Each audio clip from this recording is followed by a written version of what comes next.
Cada país tem traços culturais particulares que parecem estranhos para quem vê de fora. Por exemplo, colocar as mãos para trás é um dever do soldado quando está na frente de seu superior, mas é uma grande ofensa se você estiver conversando com um tailandês ou coreano.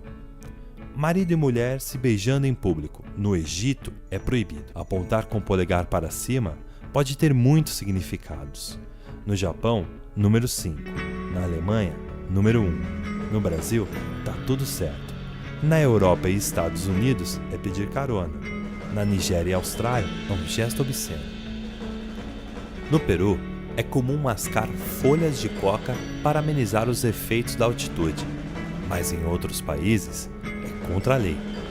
Na China, arrotar a mesa é sinal de que você gostou da comida. E na Itália, você palita os dentes para se mostrar satisfeito. Mas não faça isso na França, eles vão achar uma grosseria. A cultura brasileira é famosa pelo samba e o futebol, duas paixões nacionais que alegram multidões. Nossa cultura nasceu de uma mistura de muitas outras: indígena, africana, portuguesa, italiana, japonesa, alemã, árabe, judaica, chinesa, espanhola, polonesa.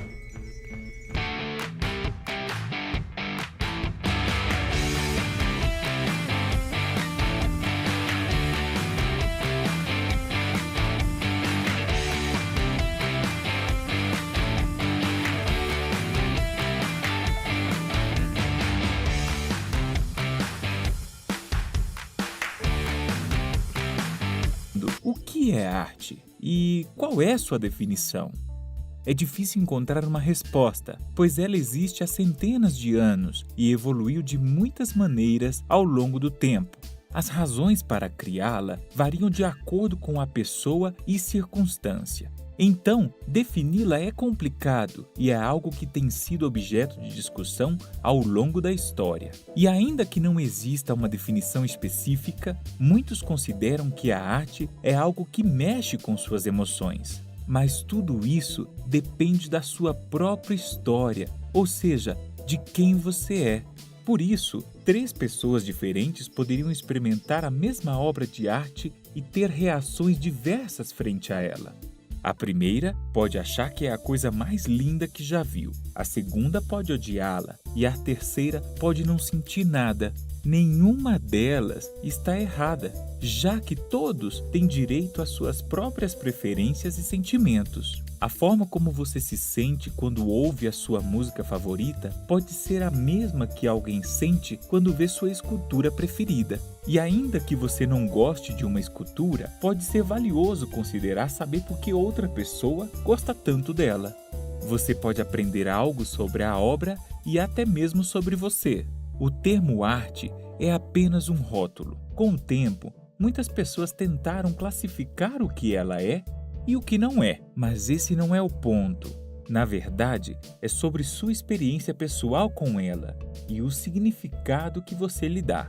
E por mais que nossas reações sejam diferentes, sempre teremos algo para aprender. Com a arte, podemos narrar e lembrar de histórias, assim como explorar nossas emoções de uma forma que pouquíssimas coisas nos permitem. Um dia, quando eu era criança, me perguntaram sobre por que eu queria ser atriz. Eu respondi que era porque eu queria me emprestar. Nesta mesma época, eu vi um filme que dizia: um homem ele pode ser pequeno, mas quando ele conta histórias e propaga elas, elas se tornam maiores que ele, e assim ele se torna imortal. O desejo de ser atriz se transformou numa ambição de imortalidade. A arte de contar histórias me deu uma perspectiva de me tornar um empréstimo útil. Sempre vi o ato de contar histórias como um tipo de máquina do tempo, onde há a possibilidade de se transportar para outros tempos e espaços, sempre deixando um resquício de si em outras vidas. Contar histórias é algo central para a existência humana.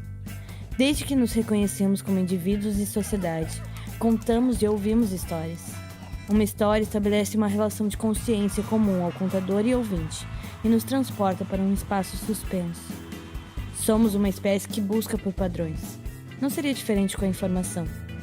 Uma história é um impulso de encontrar padrão e dar sentido ao mundo em que vivemos. Podemos projetar narrativas extremamente complexas em cima das mais despretensiosas observações. Mas de onde vem essa necessidade? Por que precisamos contar histórias? Por que precisamos ouvir histórias? Somos resultados de milênios contando histórias. Mas e se eu te disser que contar histórias é, além de produto, um agente da nossa evolução? Imagine comigo. Na aurora da humanidade, nossos ancestrais estão sentados em volta de uma fogueira. Uma caçadora conta para seus filhos como sobreviveu ao ataque de um urso. Um deles ouve atentamente, imerso na história. Por outro lado, seu irmão não está interessado, desatento. Algum tempo depois, é a vez dos rapazes irem à caça. Porém, ambos são surpreendidos por um urso. Quem você acha que irá sobreviver? Essa capacidade de reconhecer padrões e aplicá-los ao mundo selvagem foi o que nos permitiu sobreviver através do tempo e evoluir como espécie. E quando não nos bastava somente cantar nossas histórias, riscamos nas paredes de cavernas, esculpimos formas do barro, pintamos vasos, afrescos, telas, inventamos o papel, a imprensa, a foto, o filme. Histórias nos ensinam como resolver problemas, seja pelo exemplo do êxito ou da falha. Histórias enriquecem nossa experiência, nos ajudam a sobreviver e espalhar nossos genes espertos por aí. Contar histórias nos permite contribuir com um certo quê de imortalidade para a nossa espécie, pois emprestamos nossas experiências para o mundo, lhe permitindo transitar entre passado e presente, e assim, quem sabe, aprender algo novo.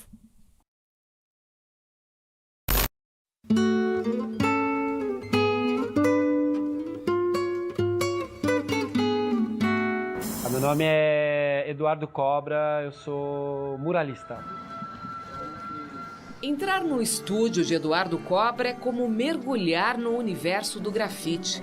A habilidade com o traço vem da infância. Paulistano do Campo Limpo, bairro da zona sul da capital, aos 8 anos já tinha os cadernos repletos de desenhos. Aos 13, conta que era o mascote num grupo de pichadores. Talvez por uma falta de opção na periferia, né? Que eu venho também de uma família mais humilde, uma falta de oportunidade, de entretenimento, de tudo isso e tal, eu acabei me envolvendo com a pichação e acabei encontrando nisso todos esses elementos, né? De diversão, de informação, de cultura, de tudo isso dentro da pichação. Cobra admite que a pichação também trouxe problemas com a família e até com a polícia. Mas o contato com a cultura hip-hop e a oportunidade de conhecer a arte de grafiteiros de Nova York fizeram o artista de rua olhar os muros da cidade sob uma nova perspectiva. Foi aí que eu passei a conhecer os grafiteiros como Jean-Michel Basquiat, como Kate Haring e tal. E aí eu comecei justamente a fazer desenhos nos muros dentro da cultura hip-hop. Além da estética, um olhar crítico, um apelo à reflexão. Murais em preto e branco remetem à imagem da São Paulo antiga.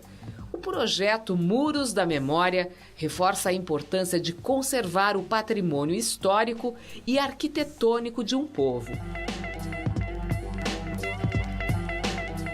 Autodidata, Eduardo Cobra já fez intervenções urbanas em mais de 30 cidades espalhadas pelo mundo. Temas como paz e união dos povos estão sempre estampados. No Rio de Janeiro, o mural com o rosto de 5 indígenas de diferentes etnias e continentes foi o presente para as Olimpíadas de 2016. Trata-se do maior grafite de rua feito até hoje.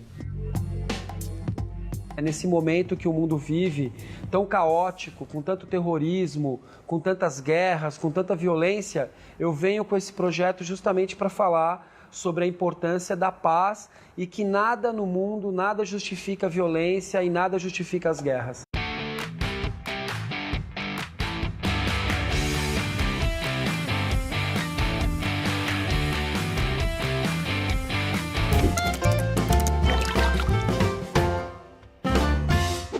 Bom, como você já deve ter visto em algum local desta tela, o tema do vídeo de hoje é Adorno, a indústria da cultura. Bom, o Adorno nasce ali em 1903, né, na Alemanha.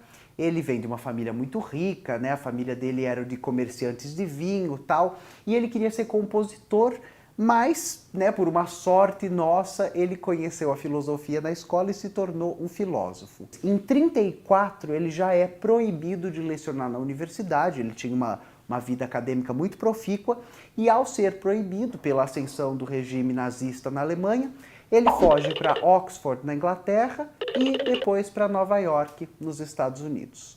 Aqui fica curioso a gente pensar que ao chegar nos Estados Unidos, nos anos 30, o seu Adorno se depara com uma classe operária muito diferente da que ele conhecia, com uma classe trabalhadora e com uma classe média muito diferente das que estavam constituídas na Europa. Ter uma classe que sempre foi a maior parte da população, as classes médias e as classes mais baixas trabalhadoras, alienada, não envolvida no processo histórico, nas lutas, nas notícias, nas decisões, é interessantíssimo para quem controla essas classes. Esse termo, indústria da cultura, designa um novo tipo de produção que estava acontecendo naquela época do mundo. Uma produção em série e em massa de filmes, livros, músicas e outras obras de arte e outros bens de cultura. O Adorno vai atentar, por exemplo, para um fato super curioso, que é a forma com a qual a gente recebe as notícias durante um noticiário, né? Os noticiários, eles não são separados de modo que a gente receba uma notícia, tenha tempo para refletir sobre ela e a seguir possa fazer alguma proposta ou ver um aprofundamento daquela notícia. Normalmente o que a gente recebe é uma notícia escandalosa sobre um rombo financeiro, sobre um roubo de verba pública e logo em seguida uma notícia de futebol ou de qualquer outra futilidade. Isso vai fazendo com que a audiência se torne apenas espectadora.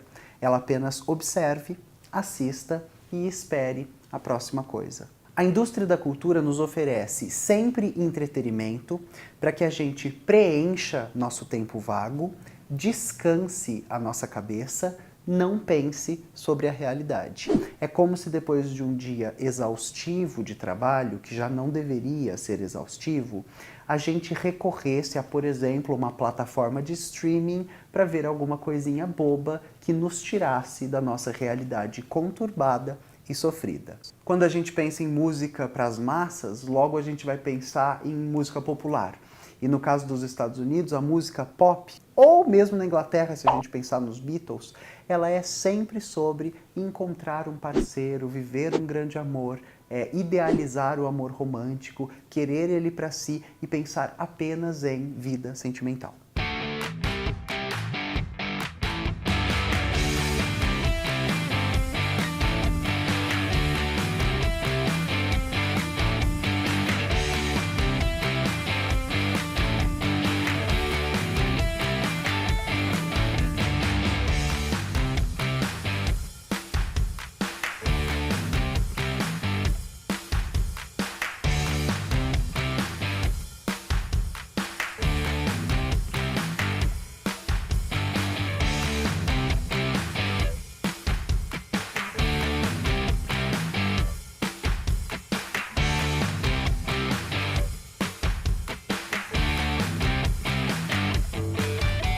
O ministro Luiz Fux recebeu representantes do Ministério da Educação e do Instituto de Advocacia Racial e Ambiental para audiência de conciliação, para saber se o livro Caçadas de Pedrinho, de Monteiro Lobato, usado nas escolas públicas do país, contém elementos raciais. A reunião durou cerca de 3 horas, mas não chegou a um acordo final.